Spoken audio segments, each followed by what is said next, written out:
ಮತ್ತೊಮ್ಮೆ ಜೈ ಹೋ ಅಣ್ಣ ವಿಶೇಷ ಕಾರ್ಯಕ್ರಮಕ್ಕೆ ಸ್ವಾಗತ. ಎಲ್ಲೆಡೆ ಕೂಡ ಜೈ ಹೋ ಅಣ್ಣ ಅನ್ನುವಂತಹ ಕೂಗು ಮೊಳಗ್ತಾ ಇದೆ. ನಮ್ಮ ಜೊತೆ ಮತ್ತಿಬ್ಬರು ವಿದ್ಯಾರ್ಥಿಗಳು ಜಾಯ್ನ್ ಆಗಿದ್ದಾರೆ, ದರ್ಶನ್ ಹಾಗೂ ಶ್ರೀನಿವಾಸ್. ಅವ್ರ ಜೊತೆ ಮಾತಾಡ್ತೀನಿ. ಅದಕ್ಕೂ ಮುಂದೆ ನಾವು ಹುಬ್ಬಳ್ಳಿಗೆ ಹೋಗೋಣ. ಹುಬ್ಬಳ್ಳಿಯಲ್ಲಿ ಯಾವ ರೀತಿ ಅಣ್ಣ ಹೋರಾಟಕ್ಕೆ ಬೆಂಬಲ ವ್ಯಕ್ತವಾಗಿದೆ, ಅಲ್ಲಿನ ವಿದ್ಯಾರ್ಥಿಗಳು ಏನು ಹೇಳ್ತಾರೆ ಬನ್ನಿ ಕೇಳೋಣ. ಅಣ್ಣಾ ಹಜಾರೆ ಬಂಧನ ಖಂಡಿಸಿ ರಾಜ್ಯಾದ್ಯಂತ ವಿದ್ಯಾರ್ಥಿಗಳು ಬೀದಿಗಿಳಿದು ಅಣ್ಣಾ ಹಜಾರೆ ಅವರ ಹೋರಾಟಕ್ಕೆ ಬೆಂಬಲವನ್ನು ಸೂಚಿಸಿದ್ದಾರೆ.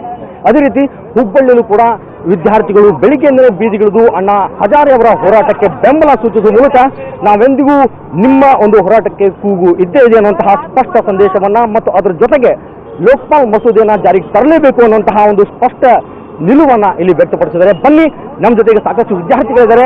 ಅವರು ಈ ಒಂದು ಲೋಕಪಾಲ್ ಮಸೂದೆ ಬಗ್ಗೆ ಮತ್ತು ಈ ಹೋರಾಟದ ಬಗ್ಗೆ ಏನೆಲ್ಲ ಹಂಚ್ಕೊಳ್ತಾರೆ ಕೇಳೋಣ. ಲೋಕಪಾಲ್ ಮಸೂದೆ ಜಾರಿ ಆಗಬೇಕು, ಅಣ್ಣಾ ಹಜಾರೆ ಅವರ ಬಂಧನ ಆಗಿದೆ. ಸೊ ಇದ್ರ ಬಗ್ಗೆ ಹೋರಾಟ ಮಾಡಿದ್ರಿ, ಏನು ಅನ್ಸುತ್ತೆ ನಮಗೆ? 70-80 ವಯಸ್ಸದ ನಮ್ಮ ಅಣ್ಣಾ ಹಜಾರೆ ಹೋರಾಟ ಮಾಡುವಾಗ 18-20 ವಯಸ್ಸು ನಾವು ಮಾಡಬಾರ್ದ. ನಾವೆಲ್ಲರೂ ಸೇರಿ ಹೋರಾಡೋಣ ಅಣ್ಣಾ ಹಜಾರೆಗೋಸ್ಕರ ಅಷ್ಟೇ ಅಲ್ಲ, ದೇಶಕ್ಕೋಸ್ಕರ. ಭ್ರಷ್ಟಾಚಾರ ನಮ್ಮ ದೇಶದಲ್ಲಿ ನಿರ್ವಹಣೆ ಆದ್ರೆ ನಾಳೆ ನಮ್ಮ ದೇಶ ಅಮೆರಿಕಾಗಿಂತ ದೊಡ್ಡಾಗತ್ತೆ. ಅದು ನಮ್ಗೆ ಬೇಡವಾ? ಬೋಲೋ ಭಾರತ್ ಮಾತಾ ಕಿ! ನಾವು ಇದು ಮಾಡಕತ್ತೀವಲ್ರ, ನಾವು ಹೋರಾಟ ಮಾಡಿದ್ರೆ ಎಲ್ಲರೂ ಹೆದರ್ತಾರೆ ಸರ್. ನಾವೆಲ್ಲರೂ ಬರ್ಬೇಕು, ಎಲ್ಲ ಯೂತ್ ಮೇನ್ ಸರ್. ಎಲ್ಲ ಕಾಲೇಜ್ ಎಲ್ಲ ಬಂದ್ ಮಾಡಿ ಯೂತ್ ಬಂತಂದ್ರೆ ಎಲ್ಲರೂ ಕರಪ್ಷನ್ ತಗೊಳ ಹೆದರ್ತಾರೆ ಸರ್. ಈಗ ನೋಡ್ರಿ ಸರ್, ಟ್ರಾಫಿಕ್ ಪೊಲೀಸ್ ಪೂರಾ corrupt traffic police. Main corrupt ಇದ್ದಿದ್ದ ಟ್ರಾಫಿಕ್ ಪೊಲೀಸ್ ಸರ್. ಅವ್ರಿಗೆಲ್ಲ ಮಾತನ್ನ ಮಾಡ್ಬೇಕು ಸರ್. ಎಲ್ಲ ಯೂತ್ ಬಂದಂದ್ರೆ ಎಲ್ಲರೂ ಹೆದರ್ತಾರೆ ಸರ್. ಅವ್ರು ಬೋಲೋ ಭಾರತ್ ಮಾತಾ ಕಿ! ಈಗಾಗಲೇ ಅಣ್ಣವ್ರು ಹೇಳಿದ್ದಾರೆ, ಇದು 2ನೇ ಸ್ವಾತಂತ್ರ್ಯ ಹೋರಾಟ. ಈ ಹೋರಾಟಕ್ಕಾಗಿ ನಾವು ನಮ್ಮ ಪ್ರಾಣ ಹೋದರೂ ಸರಿ ನಾವು ಗೆಲ್ತು ಅಂತ ನಮಗೆ ವಿಶ್ವಾಸ ಇದೆ. ಹಾಗೂ ಜನ ಲೋಕಪಾಲ್ ಸಂಪೂರ್ಣವಾಗಿ ಇದರಲ್ಲಿ ಪ್ರಧಾನಿಗೂ ಈ ವ್ಯಾಪ್ತಿಗೆ ತರಬೇಕು. ಹಾಗೂ ಅಣ್ಣಾ ಅವರು ಇಟ್ಟಿರುವಂಥ ಎಲ್ಲ ಬೇಡಿಕೆಗಳನ್ನು ತಕ್ಷಣ ಈಡೇರಿಸಬೇಕು. ಹಾಗೂ ಈ ಭ್ರಷ್ಟ ಅಧಿಕಾರಿಗಳು, ಈ ಭ್ರಷ್ಟ ಸರ್ಕಾರ ಈಗೇನು ಈ ಹೋರಾಟಕ್ಕೆ ದಬಾಯಿಸಲಿಕ್ಕೆ ಅವರು ಎಲ್ಲ ರೀತಿಯ ತಮ್ಮ ಬಲಪ್ರಯೋಗವನ್ನು ಮಾಡ್ತಾ ಇದೆ. ತಕ್ಷಣ ಈ ಒಂದು ಮಸೂದೆಗೆ ಸಂಪೂರ್ಣವಾದ ಮಸೂದೆಗೆ ಸಂಸತ್ನಲ್ಲಿ ಒಪ್ಪಿಗೆ ಕೊಟ್ಟು ಜಾರಿಗೆ ತಕ್ಷಣ ತರಬೇಕಂತ ನಾವು ಕೊಡ್ತೇವೆ. ನಮ್ಗೆ ಏನನ್ಬೇಕಂತ ಗೊತ್ತಾಗಿಲ್ಲ ಸರ್. ಅಂದ್ರೆ ಎಷ್ಟು ಕರಪ್ಷನ್ ಆಗ್ಬಿಟ್ಟೈತಂದ್ರೆ ಎಲ್ಲ ಈಗ ರೊಕ್ಕ ಬಂತಂದ್ರೆ ಎಲ್ಲ ರೊಕ್ಕ ನಮ್ದು ಎಲ್ಲ ಪೆಟ್ರೋಲ್ ಕಮ್ಮಿ ಆಗ್ತೈತಿ, ಡೀಸೆಲ್ ಕಮ್ಮಿ ಆಗ್ತೈತಿ, LPG ಗ್ಯಾಸ್. ಈಗ ನೋಡ್ರಿ ಸರ್, ಮತ್ತೆ ಮೊದಲ ಬರೀ 50 ರೂಪಾಯಿ ಪೆಟ್ರೋಲ್ ಇತ್ತು ಸರ್, ಬರೀ ಒಂದು 2 ವರ್ಷ ಹಿಂದೆ. ಈಗ ಬರೀ 70 ರೂಪಾಯಿ ಲೀಟರ್ ಆಗೈತೆ ಸರ್ ಪೆಟ್ರೋಲ್. ನಮ್ಗೆ ಅಡ್ಡಾಡಕ್ಕೆ ತ್ರಾಸ ಸರ್, ಕಾಲೇಜ್ ಸ್ಟೂಡೆಂಟ್ಸಿಗೆ ತ್ರಾಸ.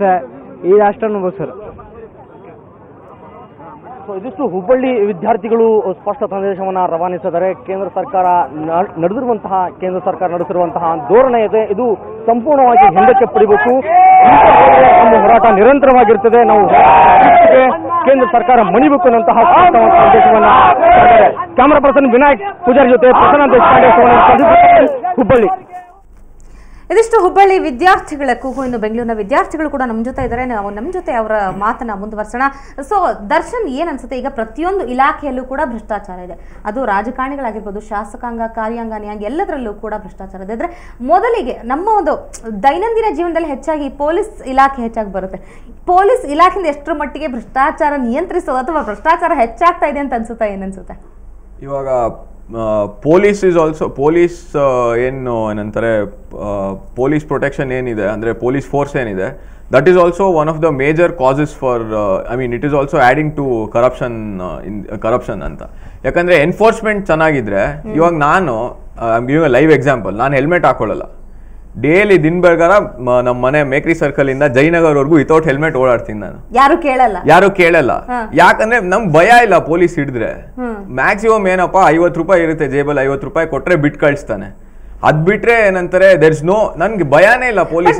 ಅದ್ರ ಜೊತೆ ನೀವು ಅದಕ್ಕೆ ಕುಮ್ಮ ಕೊಟ್ಟಂಗೆ ಆಗಲ್ವಾ ಹಾಗಾದ್ರೆ? ಅಲ್ಲ, ಅಂದ್ರೆ I am just giving one ಇದು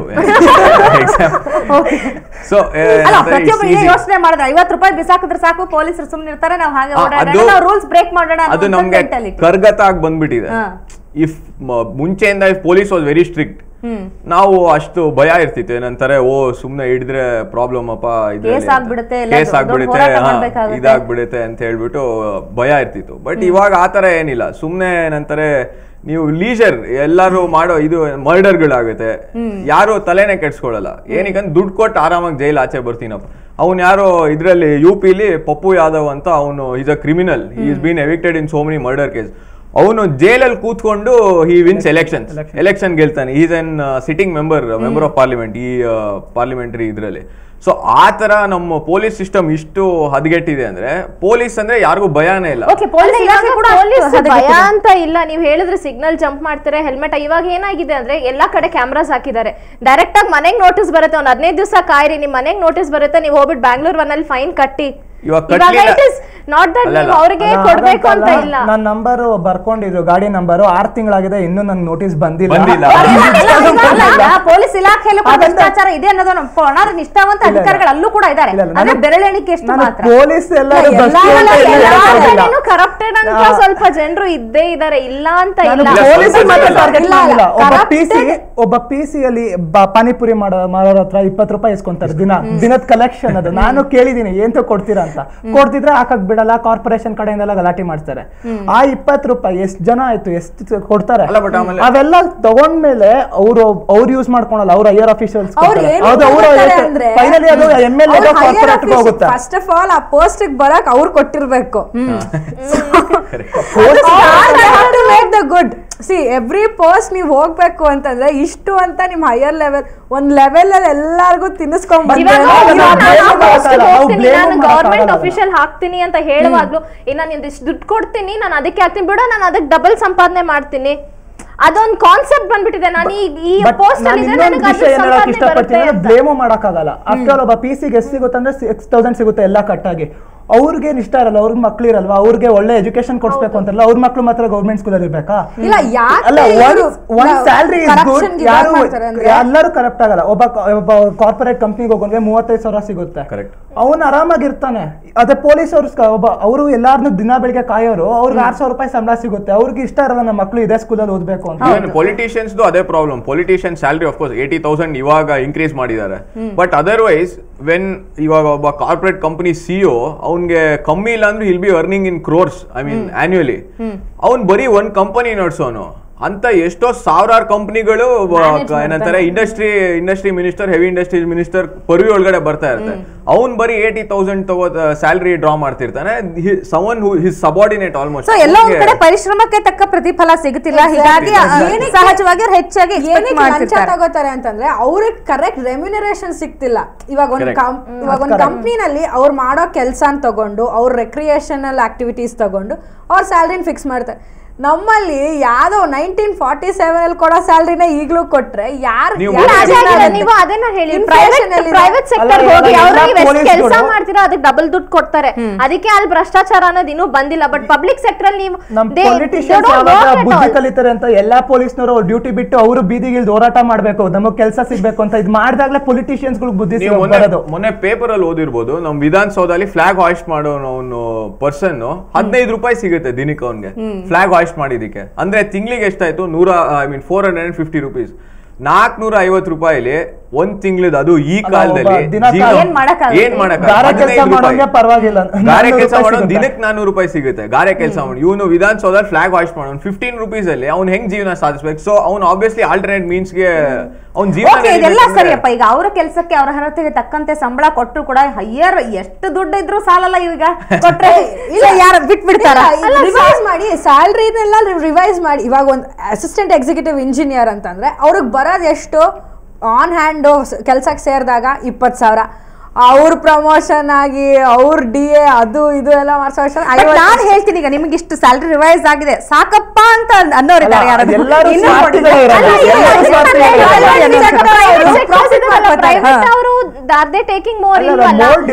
ಜಾಸ್ತಿ ಕೊಡ್ತಾ ಇದೀರಾ, ಎಲ್ಲಾ ತರ ಫೆಸಿಲಿಟೀಸ್ ಕೊಡ್ತಾ ಇದಾರೆ, ಲೀಡಿಂಗ್ ಅ ಕಂಫರ್ಟಬಲ್ ಲಕ್ಸುರಿಯಸ್ ಲೈಫ್.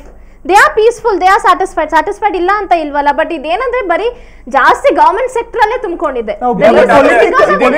ಬಗ್ಗೆ ಮಾತಾಡೋದಕ್ಕಿಂತ the corporate corruption is more. That is the most disastrous thing. Corporate people are into politics. Ashok Kheny ಇರ್ಬೋದು, ರೆಡ್ಡಿಗಳು ಇರ್ಬೋದು. ಅಲ್ಲ, ರಾಜ್ಯಸಭಾ ಅಂತೂ ಇದು ಒಂಥರ ಈ ರಾಜ್ಯಸಭಾ ಬಿಸ್ನೆಸ್ ಮ್ಯಾನ್ಗೆ ವಿಜಯ್ ಮಲ್ಯ ಇವರೆಲ್ಲ ದೊಡ್ಡ ಬಿಸ್ನೆಸ್ ಮ್ಯಾನ್ಗಳು, business and artist people only. Okay, ನಿಮ್ಮೆಲ್ಲರ ಜೊತೆ ಮತ್ತಷ್ಟು ಮಾತಾಡ್ತೀನಿ. ಅದಕ್ಕೂ ಮೊದಲು ಒಂದು ಸಣ್ಣ ಬ್ರೇಕ್.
ಮತ್ತೊಮ್ಮೆ ಜೈ ಹೋ ಅಣ್ಣ ವಿಶೇಷ ಕಾರ್ಯಕ್ರಮಕ್ಕೆ ಸ್ವಾಗತ. ಅಣ್ಣಾ ಹಜಾರೆ ಹೋರಾಟಕ್ಕೆ ಎಲ್ಲೆಡೆ ಕೂಡ ವ್ಯಾಪಕ ಬೆಂಬಲ ವ್ಯಕ್ತವಾಗ್ತಾ ಇದೆ. ನಮ್ಮ ಜೊತೆ ಕೂಡ ಬೆಂಗಳೂರಿನ ವಿದ್ಯಾರ್ಥಿಗಳಿದ್ದಾರೆ, ಅವರ ಜೊತೆ ನಮ್ಮ ಮಾತನ್ನ ಮುಂದುವರ್ಸೋಣ. ಸೊ ಚೇತನ, ಏನ್ ಅನ್ಸುತ್ತೆ ಹಾಗಾದ್ರೆ ಎಲ್ಲಾ ಇಲಾಖೆಯಲ್ಲೂ ಭ್ರಷ್ಟಾಚಾರ ಇದೆಯಪ್ಪ ಈಗ? ಸೊ ಏನ್ ಮಾಡೋದು, ನಿರ್ಮೂಲನೆ ಮಾಡೋದಕ್ಕೆ, ನಿಯಂತ್ರಣ ಮಾಡೋದಕ್ಕೆ ಏನ್ ಮಾಡ್ಬೇಕು? ಇಲ್ಲ, ಇದಾರೆ ಭ್ರಷ್ಟಾಚಾರ ಮಾಡೋರಿದ್ದಾರೆ, ಜಸ್ಟ್ 5%. ಬಟ್ ಅವರು ನಿಜವಾಗ್ಲೂ ಕೆಲಸ ಮಾಡೋರು ಇದ್ದಾರೆ. ಸೊ ಅದೇನಾಗ್ತಿದೆ ಅಂತಂದ್ರೆ ಕೆಲಸ ಮಾಡೋರು ಕಾಣಿಸ್ತಿಲ್ಲ, ಭ್ರಷ್ಟಾಚಾರ ಓವರ್ಲ್ಯಾಪ್ ಆಗೋಗ್ಬಿಟ್ಟಿದೆ. ಏನಾಗ್ಬಿಟ್ಟಿದೆ, ಜಾಸ್ತಿ ಆಗಿದೆ, ಪರ್ಸೆಂಟೇಜ್ ಮಲ್ಟಿಪ್ಲೈ ಆಗ್ತಾ ಇದೆ. ಏನಾಗ್ತಿದೆ, ಎಥಿಕ್ಸ್ ಇವಾಗ ಒಂದ್ ಸ್ಯಾಲ್ರಿ ಡ್ರಾ ಮಾಡೋ ಆಫೀಸರ್ ಆಯ್ತಪ್ಪ ನಂಗೆ ಇಷ್ಟೇ ಬರೋದು, ನಾನು ಇಷ್ಟಲ್ಲೇ ಸಂತೋಷವಾಗಿರ್ತೀನಿ ಅಂತಾರೆ. ಇನ್ನೊಂದು ಇಲಾಖೆಯವ್ರು ಬಂದ್ಬಿಟ್ಟು ಏನ್ರಿ ಇದು, ನಿಮ್ಮ ಮಕ್ಳನ್ನ ಇಲ್ಲಿ ಕಳಿಸ್ತೀರಾ, ಅಲ್ಲಿಗೆ ಕಳಿಸ್ತೀರಾ. ಸೊ ಏನಂತಾರೆ, ಪ್ರೆಸ್ಟೀಜ್ ವಿಷಯ. ಸೊ ಏನಾಗುತ್ತೆ, ಸರ್ಕಾರ ಗೌರ್ಮೆಂಟ್ ಅಫಿಷಿಯಲ್ಸ್ ಎಲ್ಲ ಕೊಡ್ತಾರೆ, ಮನೆ ಕೊಡ್ತಾರೆ, ಫೋನ್ ಕೊಡ್ತಾರೆ, ಗಾಡಿ ಕೊಡ್ತಾರೆ, ಏನು ಬೇಡವೇ ಬೇಡ ಅವ್ರಿಗೆ ಬರೋ ಸ್ಯಾಲ್ರಿ ಸಾಕು. ಸೊ ಏನಕ್ಕೆ ಇದು ಮಾಡಬೇಕು, ಸ್ವಲ್ಪ ಚೇಂಜ್ ಆಗಿ ನಾವು ಚೇಂಜ್ ಆಗಬೇಕು. ಎರಡು ಕೈ ಸೇರಿದ್ರೇನೆ ಚಪ್ಪಾಳೆ, ಅವ್ರಿಗೂ ಒಂಥರ ಇನ್ಸೈಡ್ ಇಂದ ಬರಬೇಕು, ಇಲ್ಲ ನಾವು ಮಾಡಬಾರ್ದು, ನಾವು ಕೆಲಸ ಮಾಡಬೇಕು, ನಮ್ಮ ಗೌರ್ಮೆಂಟು ಅಂತೇಳಿ. ಸೊ ಫಸ್ಟಿಂದ ಹೈಯರ್ ಲೆವೆಲಿಂದ ಬಂದರೆ ಆಬ್ವಿಯಸ್ಲಿ ಇಟ್ ವಿಲ್ ಹ್ಯಾಪನ್.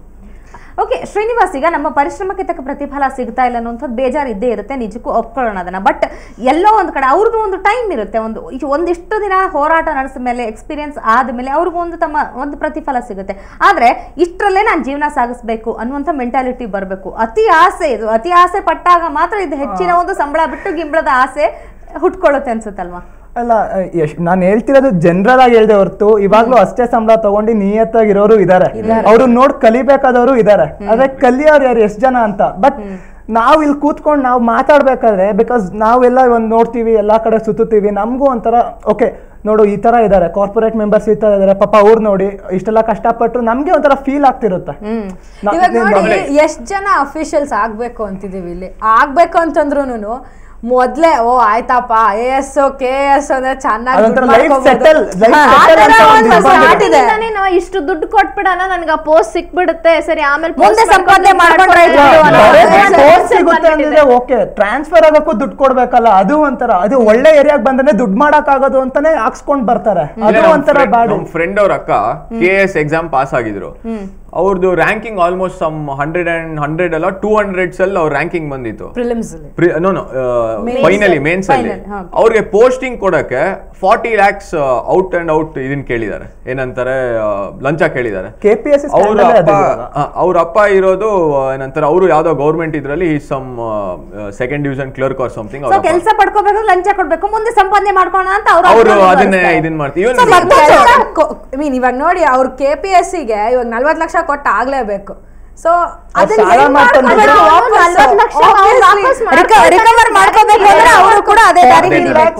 ಅವನ ಹತ್ರ ಇದ್ದು ರೆಡಿ ಆಗಿದ್ರು ಕೊಟ್ರೆ ಅವ್ನ್ಗೇನೋ ಒಂಥರ ಮನ್ಸಲ್ಲಿ ಇರ್ಬೋದು, ಆಯ್ತು ಹೋದ್ರೋಯ್ತು ಅಂತ. ಬಟ್ ಸಾಲ ಮಾಡ್ತಾನೆ ಕೊಟ್ಟಿದ್ರೆ ಅವನು ಗೊತ್ತು ಬಿಡು, ಹೆಂಗೋ ನಾನು ಸಂಪಾದನೆ ಮಾಡ್ಕೊಳ್ಬಹುದು. ಮತ್ತೊಂದು ರಶ್ಮಿ, ನಿಜಕ್ಕೂ ಈ ಭ್ರಷ್ಟಾಚಾರದ ವಿರುದ್ಧ ಹೋರಾಟ ಎಷ್ಟೊಂದು ಜೋರಾಗಿ ನಡೀತಾ ಇದೆ. ಲೋಕಪಾಲ್ ಮಸೂದೆ ಜಾರಿ ಆಗಬೇಕು ಅನ್ನೋದು ಜೊತೆಗೆ ಏನು ಒಂದು ಅಂದ್ರೆ ಜನರಲ್ಲಿ ಇರುವಂತದ್ದು ಅಂದ್ರೆ ಕಾನೂನಿನ ಬಗ್ಗೆ ಸಾಕಷ್ಟು ಬೇಸರ. ಬರೀ ಪುಸ್ತಕದಲ್ಲೇ ಇದೆಯಪ್ಪ ಕಾನೂನು, ಈಗಿರುವಂತಹ ಕಾನೂನನ್ನ ಬಿಗಿಗೊಳಿಸಬೇಕು. ಲಾ ಸ್ಟೂಡೆಂಟ್ ಆಗಿರೋದ್ರಿಂದ ಏನ್ ಹೇಳ್ತೀರಪ್ಪ ರಶ್ಮಿ? ಇಲ್ಲ ಹಂಗಲ್ಲ, ಇಟ್ ಇಸ್ ಲೈಕ್ ಇವಾಗಿರೋದನ್ನ ಮಾಡ್ಬೋದು. I mean you can do it better only. It is not the Lokpal ಬಿಲ್ಲೇ ಬೇಕು ಅಂತ ಇಲ್ಲ, ಬಟ್ ಬೇಕು. ಇವಾಗಿರೋ ಇದಕ್ಕೆ ಕರಪ್ಷನ್ ಎಷ್ಟು ರ್ಯಾಂಪೆಂಟ್ ಆಗೋಗಿದೆ. So you need Lokpal bill. Even otherwise we have prevention of corruption act, ಅದು ಇದು ಅಂತ ತುಂಬಾ ಇದೆ. Problem is corruption is creeped in. I shouldn't be telling it, but it is creeped in into judiciary also. ಇವಾಗ ಒಂದು case file ಮಾಡಿ, it will just go on and on and on. The procedure is not actually that big. ಅವನು ಸರಿ ಇವಾಗ ಒಂದ್ಸತಿ hearing ಬರ್ತಾನ, ಅವನ advocate ನಾನು ಸ್ವಲ್ಪ ದುಡ್ಡು ಮಾಡ್ಕೊಳ್ಳೋಣ ಬಿಡು, ಅವನಿಗೆ ನಾನು ಜನರಿಗೆ ಹೇಳೋಣ, ನನ್ನ ಕ್ಲೈಂಟ್ಗೆ ನಾನು ಹೇಳ್ತೀನಿ, ಇನ್ನೊಂದು ನೆಕ್ಸ್ಟ್ ಹಿಯರಿಂಗು ಅಂತ ಒಂದು ಪರ್ಮಿಷನ್ ತಗೊಳ್ಳೋಣ ಅಂತ. ಸೊ ಕರಪ್ಷನ್ ಅನ್ನೋದು ಹಂಗೂ ಬಂದ್ಬಿಟ್ಟೆ, ನಾನು ಸ್ವಲ್ಪ ಎಕ್ಸ್ಟ್ರಾ ದುಡ್ಡು ಮಾಡ್ಕೊಳ್ಬೇಕು ಅಂತ. It is not that law is not there. Law is ಈಗಿರುವಂತ ಪುಸ್ತಕದಲ್ಲಿ ಏನ್ ಕಾನೂನುಗಳಿದೆ ಅದೆಲ್ಲ ಸರಿಯಾಗಿ ಜಾರಿಯಲ್ಲಿ ಇದೆಯಾ ಅಂತ ಅನ್ಸುತ್ತಾ? ಜಾರಿಯಲ್ಲಿ ಇಲ್ಲ ಅಂತಾನೆ ಹೇಳ್ತೀನಿ. ಹೌದು, I agree with that. I shouldn't be telling that, but it is actually practically it is not there. It is not age old. Now law ಯಾವಾಗ ಮಾಡಿರೋದು 1950s. Time is changed. We have to change with the time. ಅದಾಗ್ತಿಲ್ಲ. That coordination between government and the changes with the country is not happening. Changes that is is not happening. And one more thing is, the main problem is it has been a very slow process, because of which it is not ಅದಕ್ಕಿಂತ happening. Important ಏನು ಅಂದ್ರೆ ಎಲ್ಲ Indian constitution ಎಲ್ಲರಿಗೂ ಯಾರಿಗೂ ಗೊತ್ತೇ ಇಲ್ಲ. In fact ಇವನ್ judges ಗಳಿಗೂ ಎಲ್ಲ ಜ್ಞಾಪಕ ಇರೋದಿಲ್ಲ, ಅಷ್ಟು ದೊಡ್ಡದಿದೆ.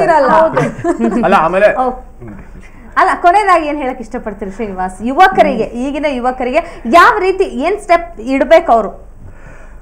ಒಂದು ವೋಟ್ ಮಾಡಿ, ಎಲ್ಲರೂ ಪಾರ್ಟಿ ನೋಡಿ ವೋಟ್ ಮಾಡಬೇಡಿ, ವ್ಯಕ್ತಿ ನೋಡಿ ವೋಟ್ ಮಾಡಿ, ಅಷ್ಟೇ ನಾನು ಹೇಳೋದು. ಒಬ್ಬ ವ್ಯಕ್ತಿ ಕರೆಕ್ಟ್ ಆಗಿದ್ರೆ ದೇಶನೂ ಕರೆಕ್ಟ್ ಆಗಿರುತ್ತೆ ಅಷ್ಟೇ. ಓಕೆ, ನೀವೇನ್ ಹೇಳ್ತೀರಿ? ಕರೆಂಟ್ಲಿ ಅಂದ್ರೆ ಇಮಿಡಿಯೇಟ್ಲಿ ಒಂದು 5 ದಿವಸ ದಯವಿಟ್ಟು ಎಲ್ಲರೂ ಕಾಲೇಜಿಗೆ ರಜಾ ಹಾಕಿ ನಿಮ್ಮ ಕಾಲೇಜಲ್ಲಿರೋ ನಿಮ್ಮ ಫ್ರೆಂಡ್ಸ್ ಜೊತೆ ಬನ್ನಿ ಫ್ರೀಡಮ್ ಪಾರ್ಕ್ಗೆ, ಸಪೋರ್ಟ್ ಗಿರಿ ಅಲ್ಲಿ ಕೂತ್ಕೊಳ್ಳಿ. ನೀವಲ್ಲಿ ಬಂದು ಇರೋದ್ರಿಂದ ಫಸ್ಟ್ ಆಫ್ ಆಲ್ ಅಲ್ಲಿ ಲೋಕಪಾಲ್ ಬಿಲ್ಗೆ ಸಪೋರ್ಟ್ ಸಿಗೋಕಿನ ನಿಮ್ಮಲ್ಲಿ ಒಂದು ಇನ್ಸ್ಪಿರೇಷನ್, ನಿಮ್ಗೊಂದು ಏನಂತಾರೆ ನಿಮ್ಗೊಂದು ಮಾರಲ್ ಸ್ಟ್ರೆಂತ್ ಸಿಗುತ್ತೆ. ಏನಂತಾರೆ ನಾನ್ ಮುಂದೆ, ಯಾಕಂದ್ರೆ ಇವಾಗ ಇವ್ನ್ ಇಂಜಿನಿಯರಿಂಗ್ ಓದ್ತಾ ಇದ್ದಾನೆ, ಇವ್ನ್ ಮುಂದೆ ಗವರ್ಮೆಂಟ್ ಅಲ್ಲಿ ಅಸಿಸ್ಟೆಂಟ್ ಇಂಜಿನಿಯರ್ ಆಗ್ತಾನೆ, PWD ಇಂಜಿನಿಯರ್ ಆಗ್ತಾನೆ. ಓಕೆ ಓಕೆ, ಕೊನೆಯದಾಗಿ ಲಾಸ್ಟ್ ವರ್ಡ್. ಅಗೇನ್ ಅವ್ರು ಹೇಳ್ದಂಗೆ please come out and vote. See it will make a lot of difference. ಆಯ್ತು ತರೋಣ, ನೋ ಒನ್ ಇಸ್ ಎಲಿಜಿಬಲ್ ಅಂತ ಅದನ್ನು ತರೋಣ, ಬಟ್ ಅಲ್ಲಿ ತನಕ come out and vote, because urban population turn out is really bad. Youth should come out, we should go out and vote. It is our country, hour government, are people. So let us make it for the people, by the people. No, even I would like to tell the same thing. Vote for the government, for the right person, for the right candidate, and have the feeling of oneness, belongingness. It is me, it is my country, it is start with my family and then come to my society, my colony, my nation. Only then you can improve it. Okay okay, ಇಷ್ಟೊತ್ತು ಎಲ್ಲರೂ ಕೂಡ ಚರ್ಚೆಯಲ್ಲಿ ಭಾಗವಹಿಸಿದ್ದಕ್ಕಾಗಿ ಎಲ್ರಿಗೂ ಧನ್ಯವಾದ. So ನೋಡಿದ್ರಲ್ಲ ವೀಕ್ಷಕರೇ, ನಿಜಕ್ಕೂ ಬೇರೆಯವರ ಮೇಲೆ ಆರೋಪ ಮಾಡೋದ್ರ ಬದಲು ಪ್ರತಿಯೊಬ್ಬರ ಜವಾಬ್ದಾರಿ ಇದೆ. ಹೀಗಾಗಿ ಹಿಂದೆ ನೀವು ಕೂಡ ನಿರ್ಧರಿಸಿ, ಕೆಲಸ ಲೇಟ್ ಆದ್ರೂ ಪರವಾಗಿಲ್ಲ, ನಾನು ಲಂಚ ಕೊಡೋದಿಲ್ಲ ಅಂತ ನಿರ್ಧರಿಸಿ. ಹೀಗಾಗಿ ಲಂಚ ಪಡೆಯೋರು ಕೂಡ ಕಮ್ಮಿ ಆಗ್ತಾರೆ ಅಂತ ಹೇಳ್ತಾ ಈ ವಿಶೇಷ ಕಾರ್ಯಕ್ರಮ ಮುಗಿಸ್ತಾ ಇದ್ವಿ. ನಮಸ್ಕಾರ.